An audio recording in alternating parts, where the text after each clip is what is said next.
She said, "I'm gifting your home office to my sister as her art studio. You can work from the kitchen."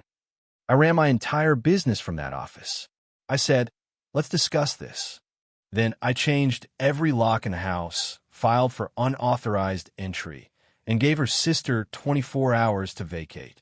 When the sheriff arrived, original post, I, 34 male, own a small but profitable e-commerce business that I run entirely from home.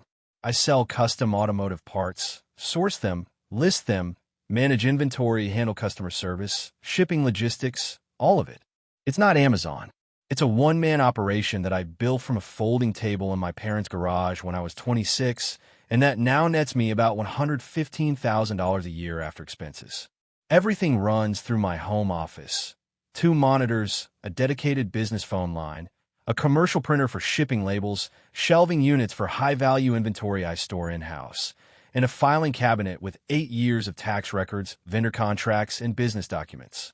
This office isn't a room where I check emails and browse Reddit. It's the nerve center of my livelihood. If that room stops functioning, my income stops functioning. That's not dramatic, it's arithmetic. On my house, bought 4 years ago, 3-bedroom, 1-story, decent neighborhood. My name on the deed, my mortgage, my homeowner's insurance. Just mine. My girlfriend, 31F, moved in with me about 18 months ago. We've been dating for 2 years at that point. The arrangement was simple.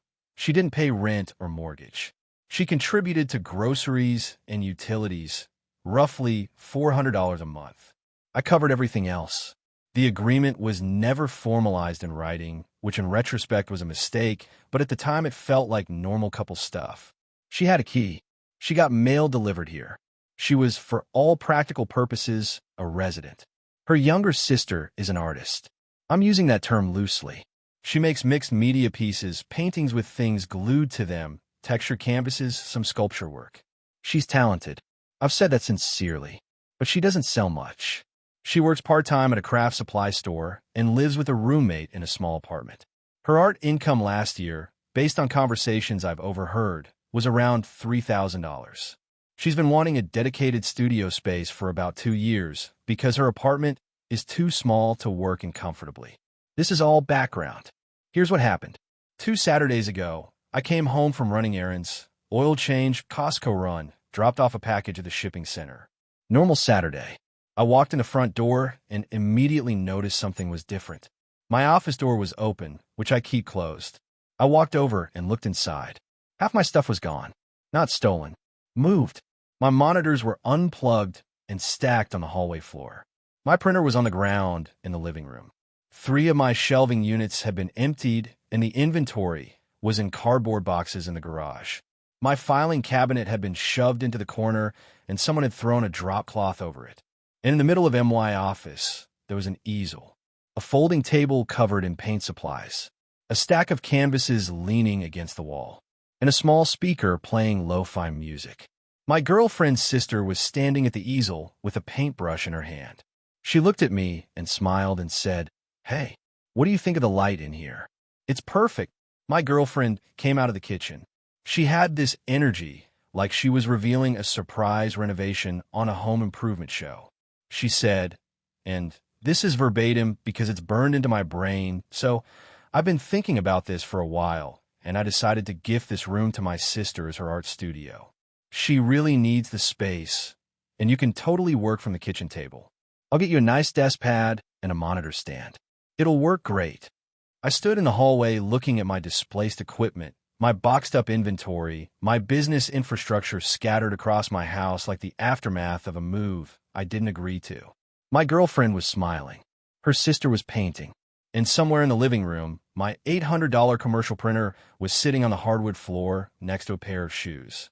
I said, "Let's discuss this." My girlfriend looked pleased. She thought discuss meant negotiate. She started talking about how the kitchen has great natural light too, and how her sister has been suffocating creatively, and how this would be good for everyone. I let her finish. Then I said, very calmly, "This is my house. That's my office. My business operates out of that room. You move my equipment without my permission. This isn't a discussion about rearranging furniture. This is a problem. Her sister stopped painting. My girlfriend's smile faltered. She said, "Why are you making this a big deal? It's just one room. You can work from anywhere. You have a laptop." I have a laptop, 2 desktop monitors, a business phone line hardwired into that room, a commercial printer, an NAS drive on that network, and $14,000 worth of inventory that you put in cardboard boxes in an uninsulated garage. This isn't a laptop job. You're being selfish. She's my sister. She needs this. She needs a studio. This isn't a studio. It's my office. In my house. Our house. Your name isn't on the deed, the mortgage, or the insurance. You pay $400 a month in share expenses. This is my house. That landed hard. Her face changed. Her sister put the paintbrush down. The lo-fi music suddenly felt very loud. My girlfriend said, "I can't believe you just said that. I live here too." You do. And that's something I've been happy about. But living here doesn't give you the right to give away rooms in my house to your family members. She stormed off to the bedroom. Her sister looked at me with this expression that was half embarrassed and half annoyed, like I was the one being unreasonable. She said, "She told me you were cool with this." I wasn't asked. She said she talked to you about it. She did not. Her sister left within the hour. Took her easel and supplies. But she didn't take all of her stuff. She left canvases, a box of materials, and the drop cloth, like she was holding a parking spot. My girlfriend didn't speak to me for the rest of the day. I spent Saturday night moving my equipment back into my office, checking every cable connection, making sure nothing was damaged. My NAS drive had been unplugged improperly, and I had to run a recovery scan that took 4 hours. Thankfully, no data was lost, but my heart rate didn't return to normal until the scan finished clean at 2 a.m. Sunday morning, my girlfriend came out of the bedroom and said, "We need to talk about this like adults." I said, "Adults don't give away other people's rooms without asking." It's not giving away. It's sharing. She was going to use it during the day while you work. You wouldn't even overlap. I work during the day. That's when I run my business. During the day. You can adjust your schedule. I'm not adjusting my schedule so your sister can paint in my office. She called me controlling. She called me materialistic. She said I value possessions over people. She said her sister cried the entire drive home. She said I humiliated her in front of her family. I said, "Your sister's feelings are valid, but they don't override my right to my own workspace in my own home." The answer is no. It will remain no. This isn't a negotiation. She went back to the bedroom. I went to my office and worked. We didn't speak for the rest of the day. Update 1, 6 days later. A lot of you told me this wasn't over. You were right. Monday and Tuesday were tense but quiet. My girlfriend and I coexisted in that cold, functional way couples do when they're actively angry but too tired to keep fighting. She went to work. I worked from my office. We ate separately, slept in the same bed, but with the energy of 2 strangers on a red-eye flight. Wednesday, I had a full day of shipping, end-of-month orders stacking up. I was in my office from 7 a.m. to about 6 p.m. with breaks only for food and the bathroom. When I came out to make dinner, my girlfriend was on the couch with her phone. She looked at me and said, "My sister wants to come get the rest of her stuff this weekend." I said, "Fine, no problem. Come get the canvases and the drop cloth." Good. And she wants to talk to you about a compromise. There is no compromise. The office is my office. Can you at least hear her out? She has a real proposal. I said fine because I figured shutting down a proposal in person was easier than fighting about it for another week. Saturday, her sister came over. She sat at my kitchen table and presented her case like she was pitching on Shark Tank. She said she'd looked into renting studio space, and the cheapest option she found was $650 a month, which she couldn't afford. She said my office had the best natural light of any room she'd ever worked in. She said she'd use it only on Tuesday and Thursday mornings from 8 a.m. to noon. She'd keep it clean. She'd buy a storage unit for her supplies so they weren't in my way. It was a reasonable pitch. I'll give her that. Clearly thought out. I said no. Her face fell. "Can you at least tell me why?" "Because it's the room where I run my business. I need it available every day, all day. I take calls from vendors on unpredictable schedules.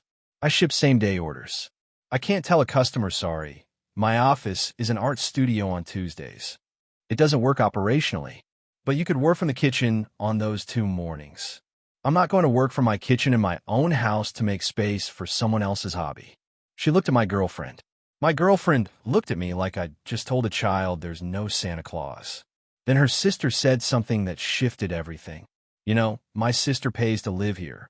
She has a right to make decisions about the space, too. She pays $400 a month in share expenses. She doesn't pay rent. She has no lease. She has no ownership stake. She's a guest in my home who contributes to groceries and utilities. My girlfriend stood up. A guest? I'm your girlfriend. I've lived here for a year and a half. I'm not a guest. Then stop acting like a landlord. Landlords make decisions about rooms. Your partner. Partners ask. She said I was being financially abusive by reminding her that she doesn't own the house. I said recognizing the legal reality of property ownership isn't abuse. It's a fact. She said facts can still be weapons. I said so can easels apparently.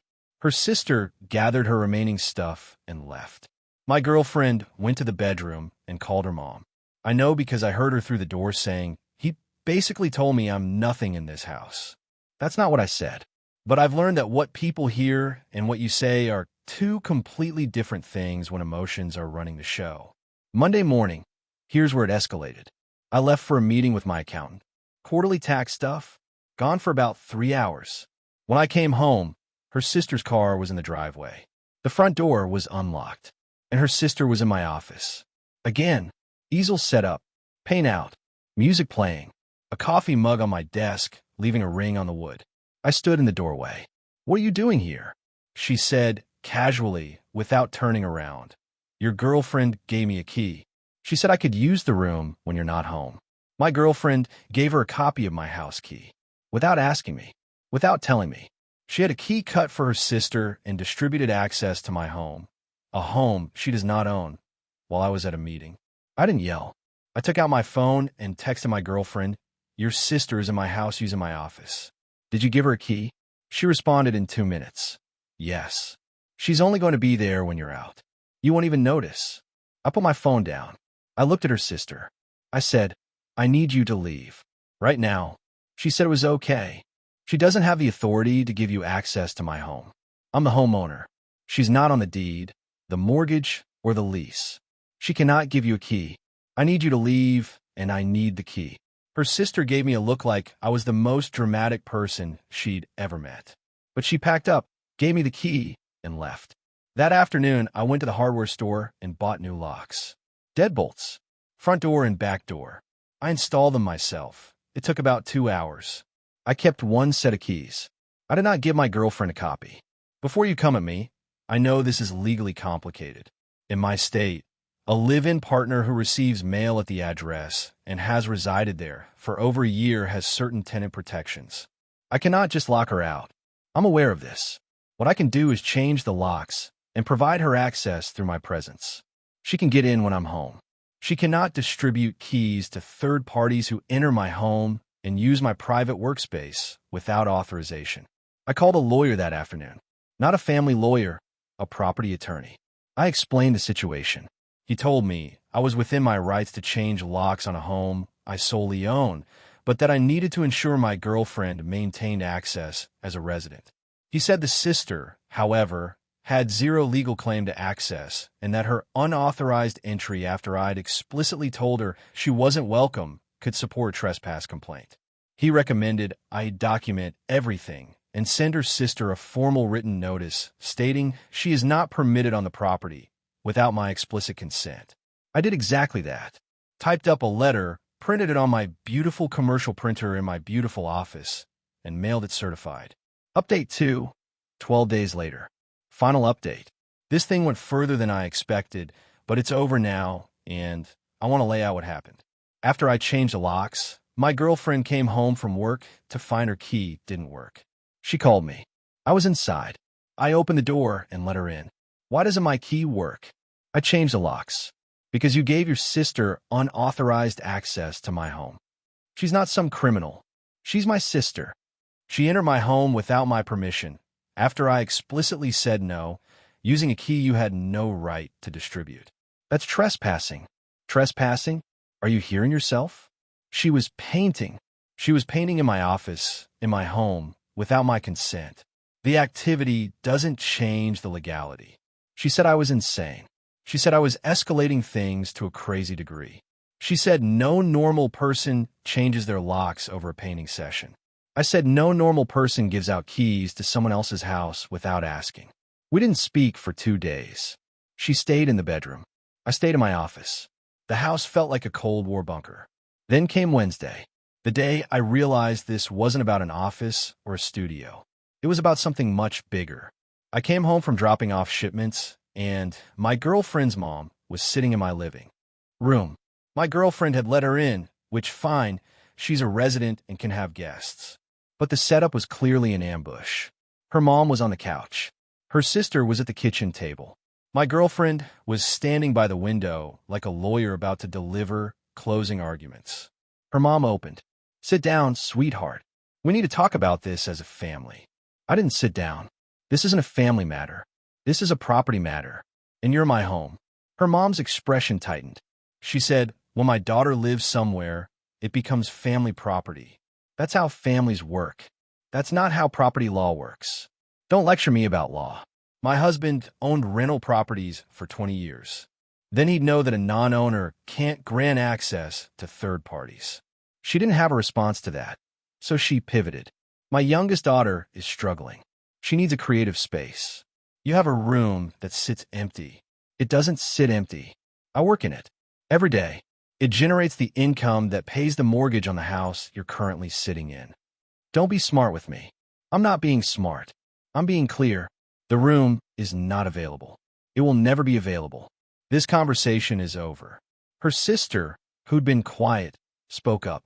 "You know what? Keep your room. I don't even want it anymore.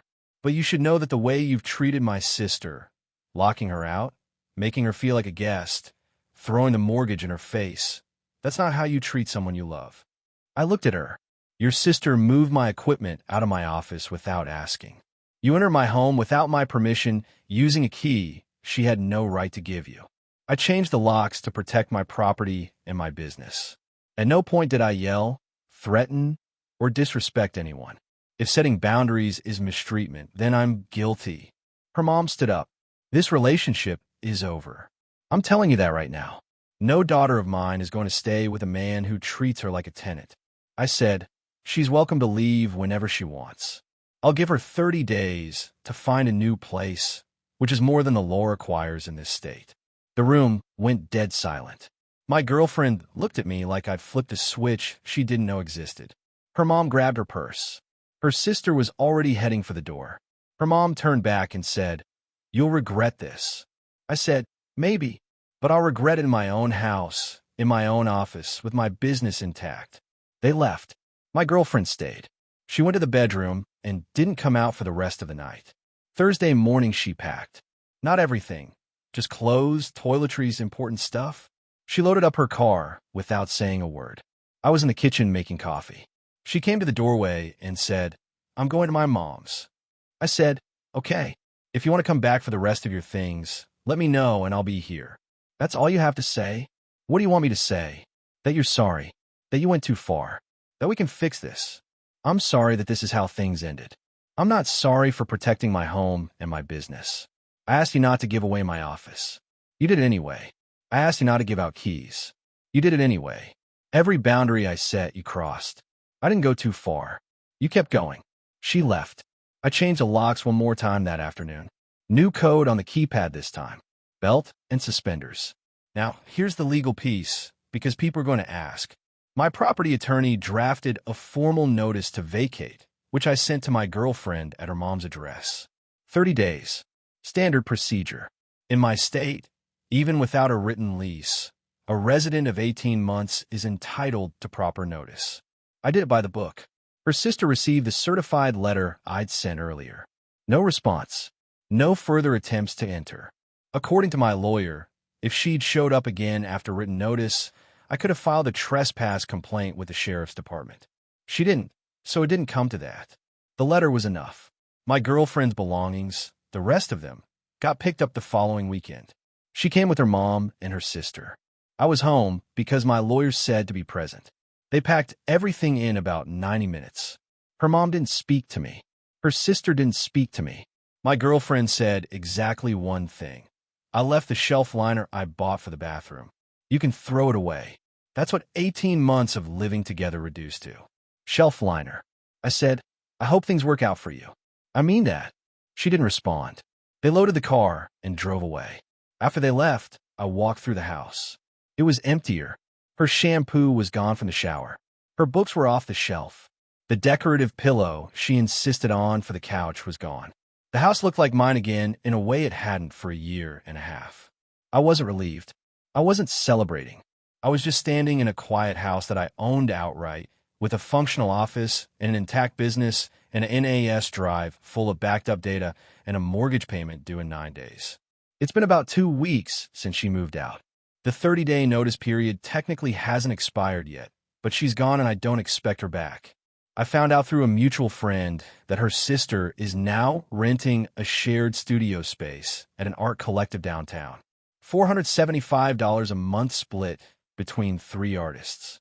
She apparently found it 3 days after moving out of my house. 3 days.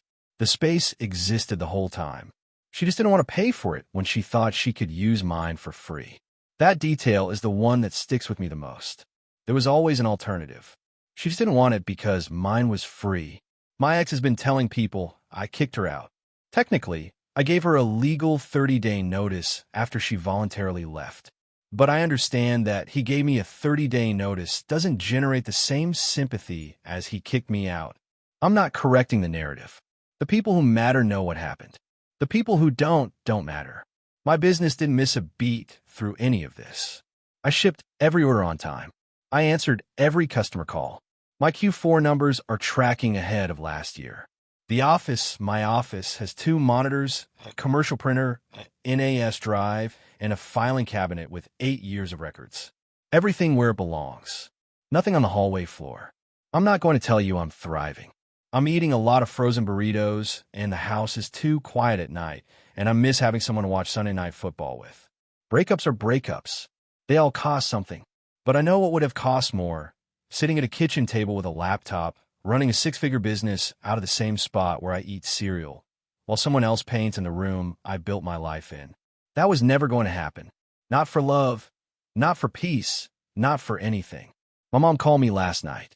She said, I heard about everything. Are you okay? I said I was fine. She said, your father would have done the same thing. My dad built his plumbing business out of a spare bedroom for 15 years. He would have absolutely done the same thing. That's probably where I got it from. Thanks for reading. Protect your space. And if someone tells you to work from the kitchen so their sister can paint in your office, the answer is always no. No matter how good the natural light is. Later.